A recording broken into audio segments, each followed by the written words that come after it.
नमस्कार दोस्तों, मैं अंकित कुमार स्वागत करता हूं आपके अपने YouTube चैनल अंकित जीएस एकेडमी में। आज हम इस वीडियो में बात करेंगे मूल कर्तव्य, जिन्हें फंडामेंटल ड्यूटीज भी कहते हैं। सबसे पहला क्वेश्चन है यहाँ से कि मूल कर्तव्यों का प्रावधान संविधान के किस भाग में? तो भाग 4 क में है। और अनुच्छेद की बात करें तो अनुच्छेद 51 क में मिलता है।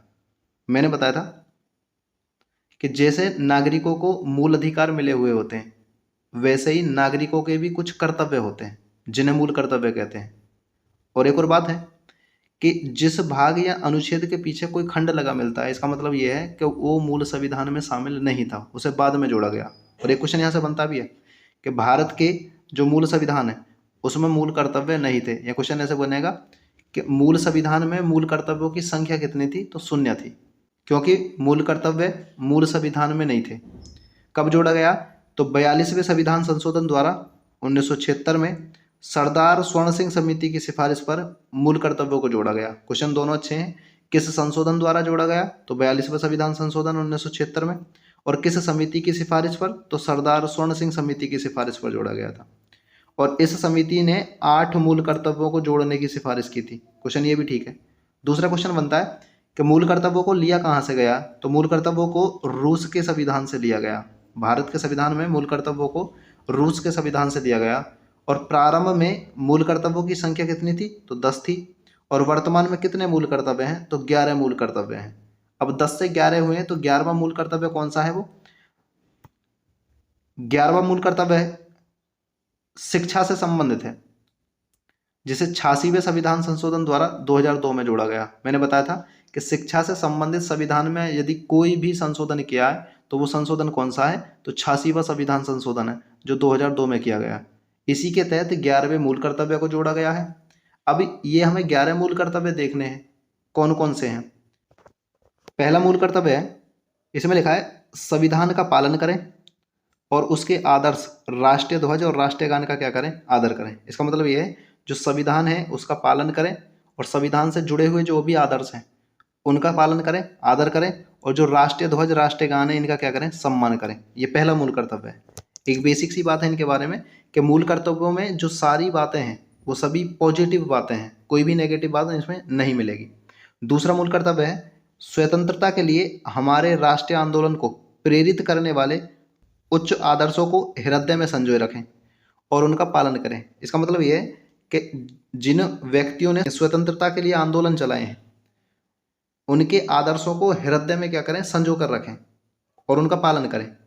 तीसरा मूल कर्तव्य है भारत की संप्रभुता, एकता और अखंडता की क्या करें? रक्षा करें। इसका मतलब ये है कि भारत को तोड़ने की बात ना करें।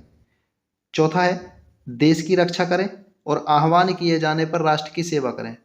इसका मतलब ये है, आह्वान का मतलब है यदि देश पर कोई आपत्ति आती है तो उस समय यदि हमें बुलाया जाता है तो हम जाके राष्ट्र की क्या करेंगे? सेवा करेंगे। नेक्स्ट है पांचवा जो मूल कर्तव्य है भारत के सभी लोगों में समरसता, समरसता का मतलब होता है भाईचारा, और समान भ्रातृत्व की भावना का क्या करें? निर्माण करें। छठा मूल कर्तव्य है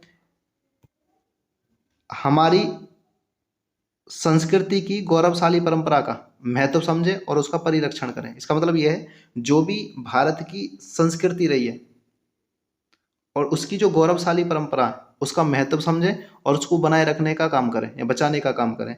सातवां मूल कर्तव्य है प्राकृतिक पर्यावरण की रक्षा करें और उसका संवर्धन करें। इसका मतलब क्या है? प्राकृतिक पर्यावरण में किसे शामिल किया जाता है? तो जैसे वन है, झील है, नदी है और वन्य जीव, ये सभी किस में आते हैं? तो प्राकृतिक पर्यावरण में आते हैं। इनकी रक्षा करनी है और इनका संवर्धन करना है। नेक्स्ट है आठवां मूल कर्तव्य है वैज्ञानिक दृष्टिकोण, मानववाद और ज्ञान अर्जन की भावना का क्या करें? विकास करें। इसका मतलब यह है कि जो ज्ञान अर्जन का मतलब है ना, सीखने की कोशिश करें।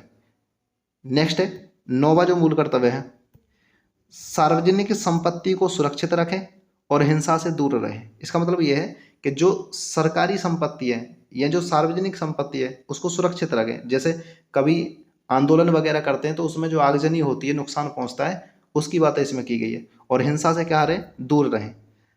10वां मूल कर्तव्य है व्यक्तिगत और सामूहिक गतिविधियों के सभी क्षेत्रों में उत्कर्ष की ओर बढ़ने का सतत प्रयास करें। सतत का मतलब है निरंतर प्रयास करें। उत्कर्ष का मतलब ऊंचाइयों की ओर बढ़ने पर। और दोनों की बात की गई है, व्यक्तिगत रूप से भी और सामूहिक गतिविधियों में भी, दोनों की बात की गई है। और 11वां मूल कर्तव्य है जिसे 86वें संविधान संशोधन द्वारा 2002 में जोड़ा गया है। इसमें लिखा है माता पिता या संरक्षक का कर्तव्य होगा कि वो 6 से 14 वर्ष के बच्चों को शिक्षा प्राप्त करने का अवसर प्रदान करें। इसका मतलब ये है जो माता पिता हैं उनका ये कर्तव्य है कि वो अपने 6 से 14 वर्ष के बच्चों को शिक्षा का अवसर प्रदान करें। इस वीडियो में इतना ही है, हमने टॉपिक को कंप्लीट किया है और इसकी जो PDF है वो टेलीग्राम चैनल पे मिल जाएगी।